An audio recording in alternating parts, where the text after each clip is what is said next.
Assalamualaikum warahmatullahi wabarakatuh. Let me introduce myself. I'm Noni Widiasari. I'm from STEAM Sukma Medan, Concentration Marketing Management. Nah, di sini saya akan menjelaskan materi tentang tanggung jawab sosial dan etika bisnis untuk memenuhi tugas mata kuliah pengantar bisnis. Oke, bisa saya mulai.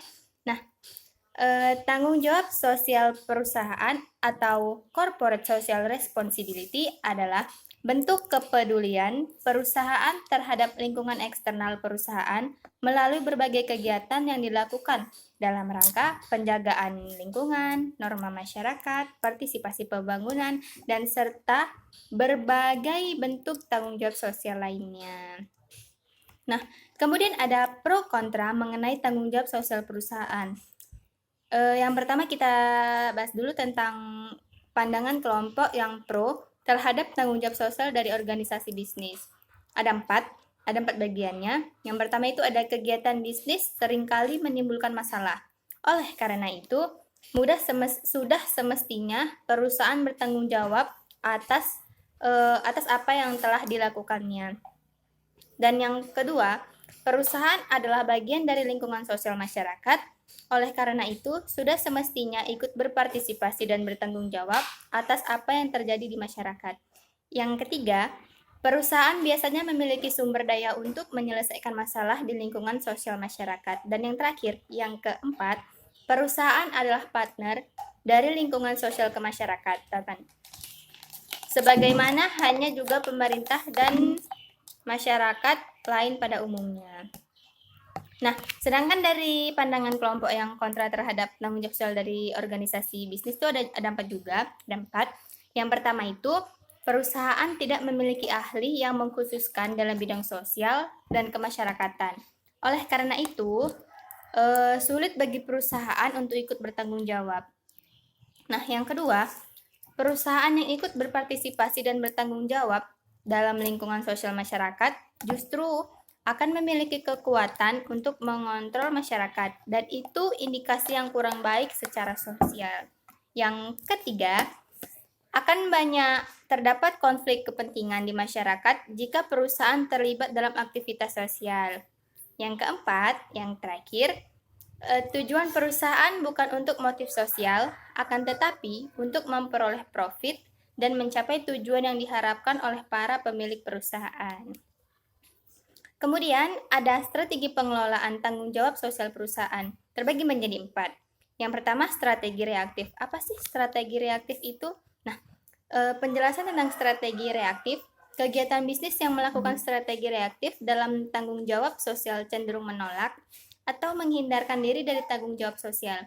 Yang kedua, itu ada strategi defensif.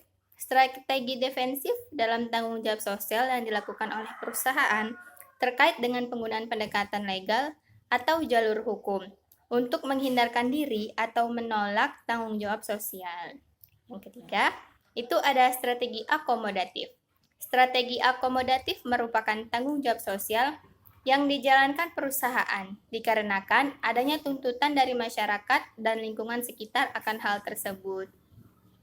Dan yang keempat, yang terakhir, itu ada strategi proaktif. Perusahaan memandang bahwa tanggung jawab sosial adalah bagian dari tanggung jawab untuk memuaskan stakeholder. Jika stakeholder terpuaskan, maka citra positif terhadap perusahaan akan terbangun. Kemudian ada manfaat tanggung jawab sosial perusahaan.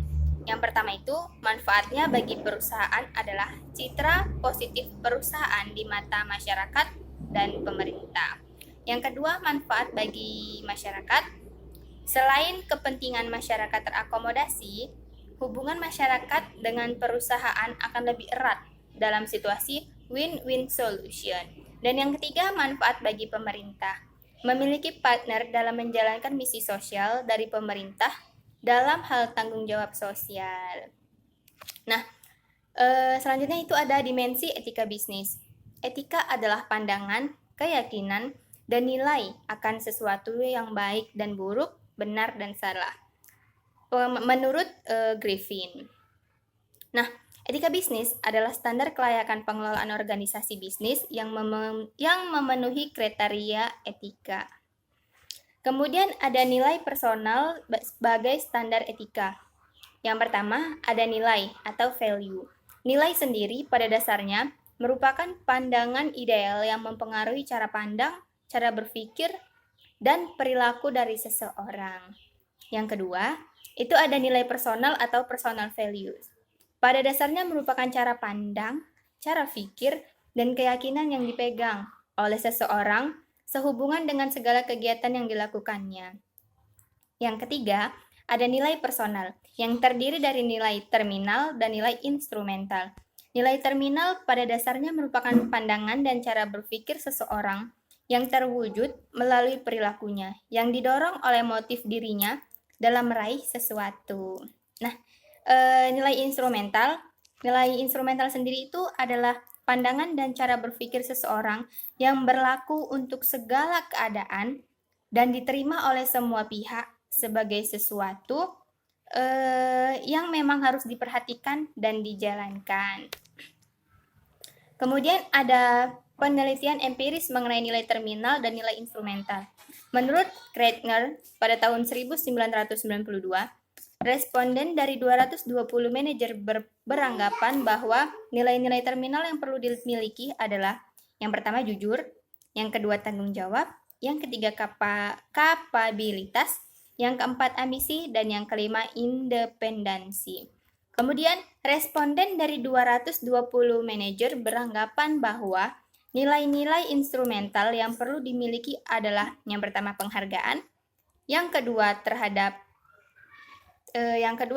keamanan dan kesejahteraan keluarga pekerja, yang ketiga kebebasan dan kemerdekaan, yang keempat dorongan untuk meraih sesuatu, dan yang kelima tentunya adalah kebahagiaan. Nah, ada juga dia tentang konflik nilai. Yang pertama tuh konflik intrapersonal. Pada dasarnya terjadi umumnya di dalam individu dan antar individu. Yang kedua, konflik individu organisasi. Pada dasarnya merupakan konflik yang terjadi pada saat nilai yang dianut oleh individu berbenturan dengan nilai yang harus ditanamkan oleh perusahaan. Dan yang ketiga, ada konflik antar budaya. Pada dasarnya merupakan konflik antar individu maupun antara individu dengan organisasi yang disebabkan oleh adanya perbedaan budaya di antara individu yang bersangkutan atau juga organisasi yang bersangkutan. Kemudian ada berbagai isu seputar etika bisnis, antara lain penggunaan obat-obatan terlarang, pencurian oleh para pekerja atau koruptor, konflik kepentingan, polusi lingkungan, pemecatan tenaga kerja, dan lain sebagainya. Kemudian ada upaya perwujudan dan peningkatan etika manajemen dan etika bisnis itu dia terbagi menjadi pelatihan etika, advokasi etika, kode etik, keterlibatan publik dalam etika bisnis perusahaan. Oke, terima kasih. Hanya itu yang bisa saya sampaikan, hanya itu yang bisa saya jelaskan. Semoga dapat memenuhi tugas pengantar bisnis. Sekian, terima kasih. Wassalamualaikum warahmatullahi wabarakatuh. Waalaikumsalam warahmatullahi wabarakatuh.